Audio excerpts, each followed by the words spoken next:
Our next panelist for Broadcast Minds began his career in stand-up comedy, and his early writing work for Roseanne and Dennis Miller opened the door for him to join the cast of Saturday Night Live, where he was the anchor of the Weekend Update with his trademark line, "Now the Fake News." You can catch him on the Video Podcast Network's Norm Macdonald Live. Help me welcome the incomparable Norm Macdonald. Thanks for coming, man. Thank you. And now for the moderator. Tom Green is one of the most unpredictable comedians on the earth. He's was the host of the Tom Green Show on MTV, and he's a pioneer of internet television, doing a live daily show from the comfort of his own living room, Tom Green's House Tonight. And he's also the host of the current show on Access TV, Tom Green Live. And recently he's released one of the finest beers to ever come out of Canada, Tom Green Beer, the most consistent branding man in television, Tom Green. Yeah.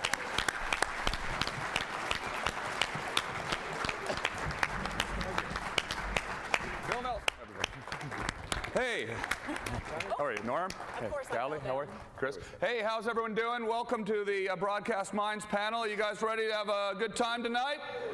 Oh, no, it's this morning. It's morning. It's morning now, is it? Oh, my God. We had a good night. The night hasn't ended yet. We've been partying it up all night, right, guys? True. Yeah, this is... I'll tell you something, that Crazy Girls, that's truth in advertising. Oh, yeah.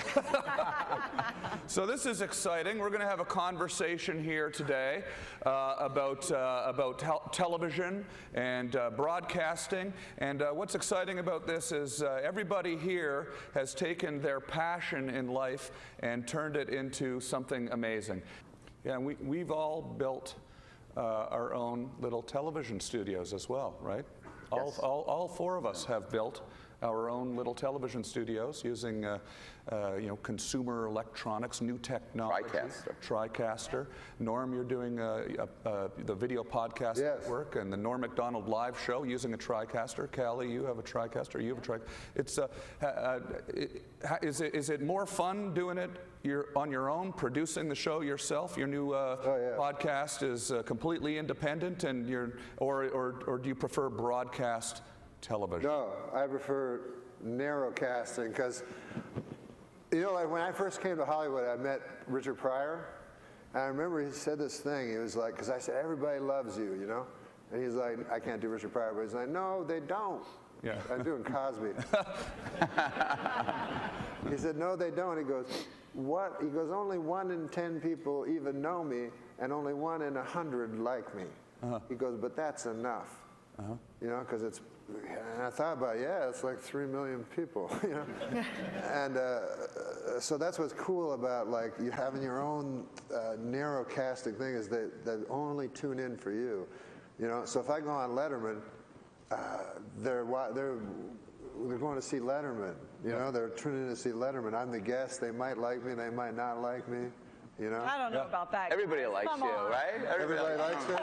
But when you were making Saturday Night Live, when you were on Saturday Night Live, there was all this preparation, writers, and all sorts of people involved, executive producers, and now you can just do it all yourself. Is that process more fun and making the show more fun? I like doing everything myself because I'm like you, a stand-up. So we started completely independent, and completely responsible for bombing or doing well, Yeah. And so that's how we start. We grew up in stand-up, so it was funny, what Criss was telling me. I just read a book from when I was a kid called Future Shock by Alvin Toffler, but that's what he talks about. It's an amazing book, but he says, like, in the future, which is now, that people that don't understand technology will become obsolete, and they'll get future shock. Yeah. We're almost there. Yeah, we're there. Callie, has and he said they'll have an enormous amount of product, and I was just talking to Callie backstage. She has so much product, it's unbelievable. Review units, gadgets, technology. But hundreds of hours. Oh, yeah. I've been doing it for about 8 years. So you've now built a large facility in Dallas. Yeah, as Philip said, we started out really in a bedroom in a house, like a lot of YouTubers or online content people. But we've been able to grow over the years. First, we went into a 4,000 square foot studio that we leased. Now we've bought a building that we can really customize, make it state-of-the-art technology. Bought a it's gonna building. be geek heaven. Bought a building. That's pretty cool. I know. You know, my kid, when I was a kid, I wanted to be a sports guy. Grew up in Canada with you. I wanted to be a sportscaster, do hockey. But you know what my kid does? He's only 10. He does a podcast. Nobody listens to it. But he does it because he loves PTI, so he does like a sports podcast, and he'll have that, you know, that Malcolm Gladwell thing where if you do 100,000 hours, you're an expert. He's doing like, 20 hours a week, like nobody's listening to it. Yeah. But he's getting better and better. Like, it's amazing. I would have loved that when I was a kid. Wouldn't you have loved that? Oh, yeah, absolutely, yeah. Who are some of the guests that you have coming up in the new season of Norm Macdonald Live? Oh, we got the great Fred Willard. We got Larry King. We got Ray Romano, the great Ray Romano. Hey, we had Mickey Rooney booked, but Yeah. we would have been the last guys. Was he really? He was booked on that? Yeah, he was booked for the next week. Yeah? Oh, wow. Yeah. Now, do you, I didn't mean to bring everybody down. He had a good life, you know? yeah, sure. Yeah, is there stuff that you can talk about on the show? Does this conversation go off in crazy directions that you wouldn't take it? Well, you know, the interesting thing is, like, when you have no notes from censors or anything, so the first shows were like, practically pornographic. Yeah. Like, you just say anything that comes to your mind.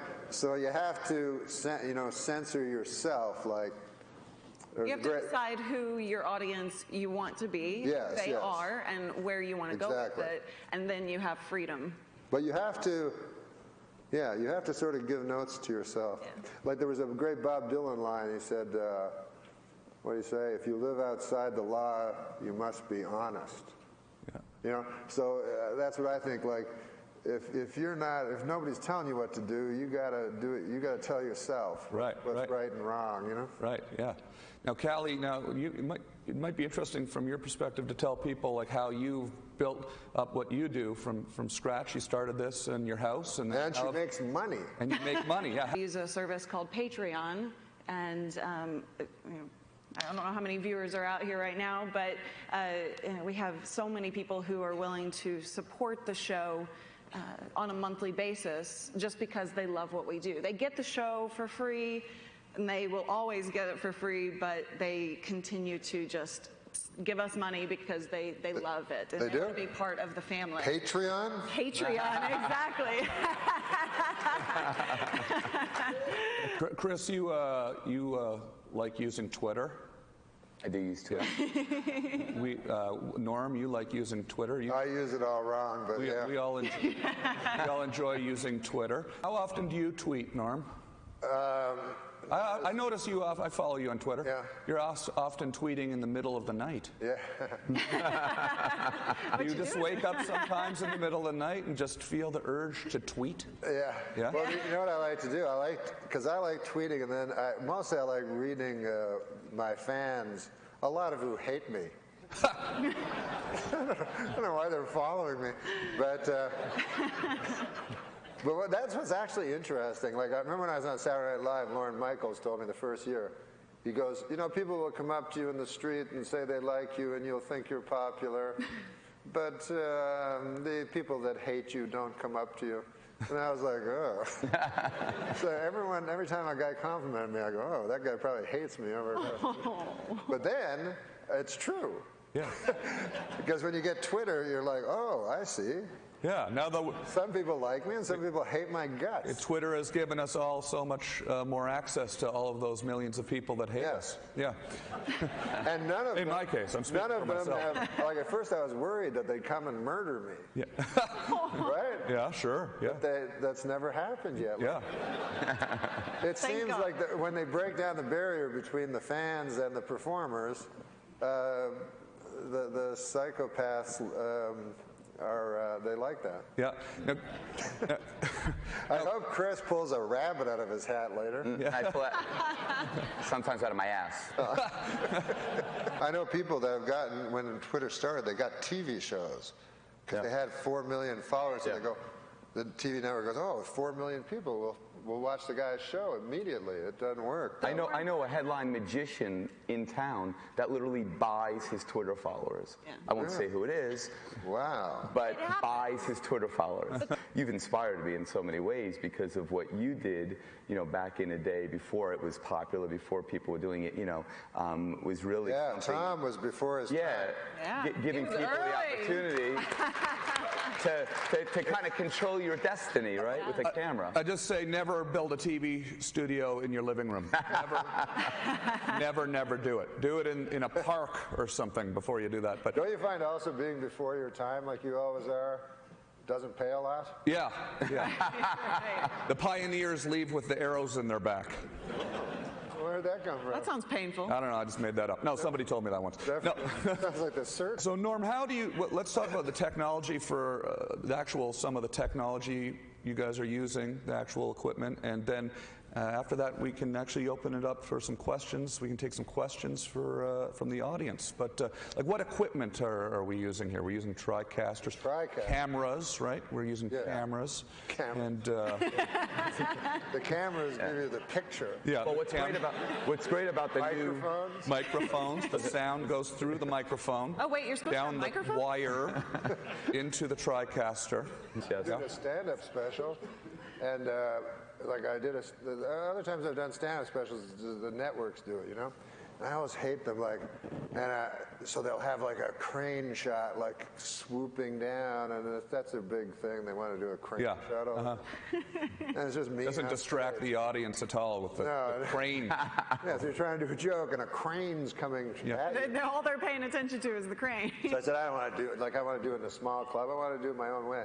So anyway, I just did it with digital cameras and did like 2 shows, and it was awesome. And then I did 3 cameras, I did 2 shows, so I did 3 cameras here, and then in the second show I used the 3 cameras elsewhere. Yeah. So it looks like 6 cameras. Yeah. So, but it was so fun, and you edit it exactly the way you want it, Yeah. And you don't, because I don't shoot the audience when I do it. And whenever I've done a stand-up special, they always shoot the audience. So if you talk about a Chinese guy, they cut to a Chinese guy. Sure. And so I like doing it just my own way, and it was like so fun, especially with stand-up, because you know how stand-up, you're very protective of it. You don't want them to mess it up. And I always thought when I saw a stand-up special, anybody's stand-up special, even when I was a kid, like George Carlin, they'd show the stand-up special, and then there'd be 200 names on the credits. And it's just a guy on stage. Yeah. It's like, I'm sure, I don't know what those 200 people were doing, but so my next special is just going to have 1 credit. Yeah. Yeah, take it back. Okay, well, let's open up the floor to some questions. There is a microphone right there. If you have a question, why don't you go stand by the microphone, and we will field some questions from our audience. And the microphone is right over there. This gentleman here. What's your name, sir, and what is your question? Good morning, everybody. My name is Carmelo. I'm working for the government in Belgium. The question for You're from Belgium? From Belgium. Belgium, nice. We've got a very nice stand over there if you want to see. Okay. And Belgian chocolate tonight. Okay, bonjour, monsieur. So, I'm a technician. Bonjour, monsieur. Yeah, bonjour. Yeah, bonjour. Invite everyone. Hey, great. Je parle français, petit peu. Accent, very No, nice Belgium, they accent. speak French. They speak French? Yeah, we speak 4 languages, my dear. Oh, okay, now you're showing Small off. country, too many languages. So from a technical point of view, I want to get your answer on that. What's the technology which today does not exist that you would love to leverage in your own businesses? I know it's a tricky question. Time travel.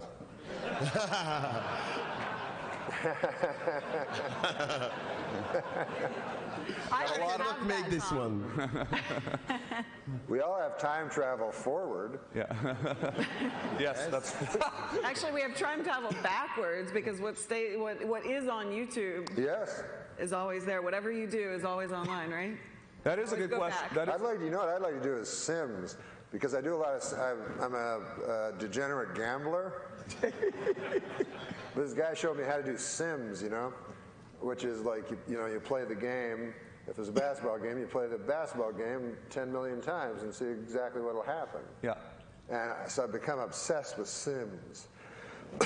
and then this other guy told me, like, I'm so into Sims. But this guy told me that he thinks that we're, all of us here, all of life is a sim. Because he said, like, a computer will have the original, and then, of course, you have the 10 billion sims, right? So the chance that you hit the original is almost zero. The chance you hit the sims is like almost 100%.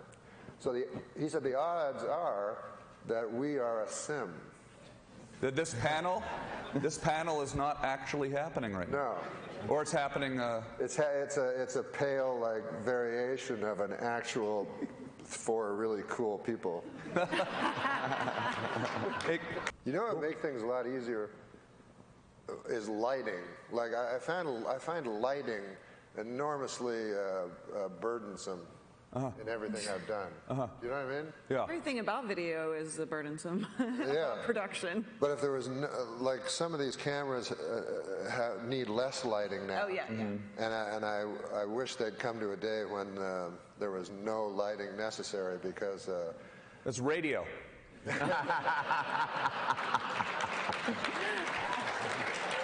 a television program, and I decided to make a viral video. Yeah. So Set out to make a viral video. yes, I did. Yeah. Okay. So I said, it was called a sports show. It was a comedy sports show, right? So I just went to the basketball court and threw a basketball from full court for like 5 days. Yeah. So you got it in. And one swooshed, right? And then I told the people on the show, I said, hey, let's make this video viral, you know? And it's me throwing a full court basket. Anyways, 600 views. Congratulations. So that's what that's what they're saying. Like, you can't. You can't. Well, you know, maybe it just hasn't caught on yet. It could explode tomorrow, you know. It could. Yeah. Okay, here, we have another. We have a guy over there. Oh, go on. Oh, yeah. Oh, you want him to ask? You prefer him? What? Being polite. Oh, they have Mike over there too. Look at that. Oh, there's a guy. This is the guy over there too. Yeah. Yeah. Okay. Good. It's technology. Okay, you go ahead then. Yeah. Hey, I'm Nick from Arizona. I was just wondering if you had any tricks or advice to procuring talent, guest talent, like you went from interviewing people on the street to being able to interview celebrities, and any tricks to bump up? He just interviewed Dan Rather, by the way. Yeah. Yeah. Very nice. Yeah. Well, it's you know, Norm knows. I tweet them. Yeah. Okay. Yeah. How did you get Ray Romano to come do your new tweeted show? him? Yeah. Huh? Like, you know what I do? I don't tweet them. I just go like, hey, man, Ray Romano would be cool to have on the show. And then it says at Ray Romano. So then they send that all to Ray Romano. They go, oh, why don't you come on the show, Norm Show, and stuff like that. That's a good idea. Yeah, I yeah. tried that with Arnold Schwarzenegger. It didn't work. Tom, how do you get, because you have some amazing guests, how do you procure those guests? Well, when I started doing my internet show, you know, it was a few years ago. There wasn't as many podcasts and things, and I reached out to people that I was just a huge fan of, and at the time there wasn't as much competition to get people, and people like Norm would come do my show all the time, and eventually we... One time, I went on Tom's show. I did the Tonight Show.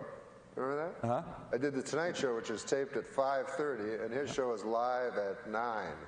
So I did the Tonight Show with the band Pitbull. Remember? Yeah, hell yeah. And then I took the band Pitbull, went over to Tom's house, did his show, which went on before the Tonight Show. Yeah, we scooped him. So basically, Norm brings my guests. But don't be afraid to ask people. And if you're, People like talking about themselves. Yeah, absolutely. Look at us, we're all up here. All right, now your turn. Thank you for your question. What's your name and? I'm Ryder Cast. I'm from Ryerson University in Toronto. All right. Yeah. I'm just wondering, you guys have been talking a lot about social media. Ryerson? Yeah. Awesome. RTA program in Ryerson. There's this school of thought that says social media only preaches to the converted. People like your page and then you're able to contact them. So what is your thought on that? Because you guys have obviously built up these big social media followings. And also, so how do you overcome that? And also, do you agree with that idea that you can only really reach these people who already like your content? I find, like with Twitter, mine stopped. So I kind of agree with you.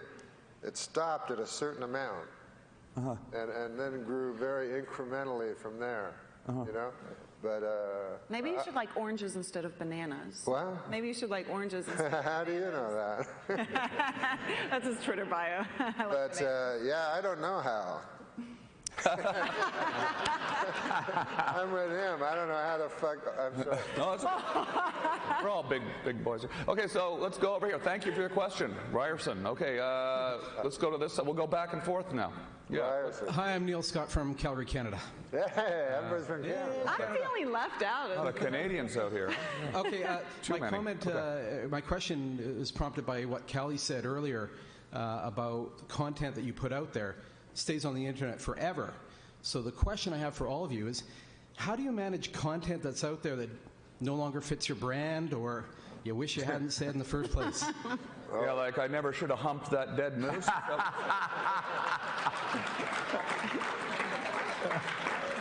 not a day that goes by that I don't think about this question.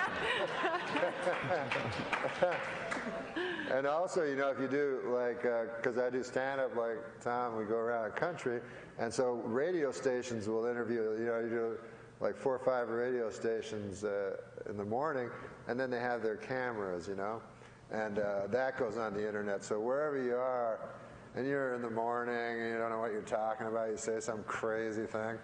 Yeah. Then it's on the internet forever, and then, whatever. It's actually a problem, really. It really is, because there's so much video. Everybody's filming with their cameras and their cell phones all the time. It ends up really kind of watering down what you want people to actually see. And when they search, they don't know where to look. So, you have to sort of learn. On the other hand, when I go on the internet and look on YouTube and stuff, like for somebody that I like, I want to see everything. So, you know what I mean? I want to see the bad stuff and the cool stuff, like, because I get addicted to YouTube. You know what I mean? Like, I'll watch and I'll go, I got to remember that motherfucker over there. Like, on those. But, they got that side thing. I go there next, and I watch that for 10 and I'm over there, and then it's 5 in the morning. And I start tweeting. Criss, what's the YouTube videos that have got the highest views for you? I think for me, it was The Walk on Water. I think it has like 50 million, and then collectively there's over 250 million views. But yeah, I mean, it's just an interesting world that we live in, and it's there's Funny, a lot of. Jesus walked on water, not one hit. We have time for a few more questions, so let's go ahead with your question. Let's see if we can get these last 3 people in before we run out of time. Okay, hi, my name's Jennifer Dines, and I work at a public access station in Portland, Oregon. And so, Nice. Thank you. What we need to do is get people to create their own content and encourage them to come up with their ideas and then see them through to the end. We also have a TriCaster 8000, so that's a good start. But no matter how much technology we have, if their content sucks, no one's going to watch it. And so I guess my question is, how would you teach a public access class? How would you get people to make their own show and have it be of some substance? Oh, Tom, you could answer that. Well, it's like we've been talking about. You need to start with, something that's interesting. Yeah. It has to be interesting. That's, it doesn't necessarily have to be funny. It doesn't necessarily, but interesting is always good. I would say start by humping a dead moose. We've already done that. But We've even had the naked guy, and just didn't. Oh, this sounds like a good show. That's my kind of show. But people will have to just think of something that people are going to want to watch, and that's what I'd say. What do you guys think? Maybe there's too much information. Yes. Maybe there's too much stuff already. Maybe there's enough. Maybe we can stop. Yeah. So Stop all the answer is do nothing. Then, yeah, that would be the yeah. Okay, thank you. We have time for one more question. We have a minute left. We have to wrap We this can up. do two. We have two more questions. That was basically my question. three. What could or should be the future of access television? So she kind of asked that, so I'm willing to pass it on to the next guy. But unless you want to say something. I mean, I guess, but I mean, in all seriousness, you can spend too much time figuring out how the cameras work and getting everything lit right and setting up your set, and you forget that you still have to have an interesting conversation. So, go. Hi, Gary Robinson from LA. I was wondering how you utilize the live streaming abilities of the TriCaster to interact with the audience, or do you mainly use it for podcasting and post-based stuff? How do you guys? I mean, really, you can use the TriCaster in so many different applications. I've used it to have, to roll in content, to have people participate that are at home on their computer. You can. It's really endless what you can do with that thing. The virtual sets, just so many ways. Pre-tape, live. Your show's live, right, Norm? Yes, it is. I'd like to get what's a virtual set? Virtual set is basically a green screen that you can have. You can create one from scratch, or you can use. No, I understand green screen. Yeah. Then what you did with the news. Yeah. Okay, well, we are out of time, but let's take our one last question, and we cannot do the question. Let's not take your question. You can come ask your question to us right over here personally after the show. Thank you very much, everybody, for being part of the panel. Thank you, Criss Angel, Callie Lewis, Norm Macdonald, and thank you. And make sure you check out Tom Green's show at the Hard Rock, Criss Angel at the Luxor, and everybody else online. Thank you, guys. We appreciate you guys being here. Awesome job.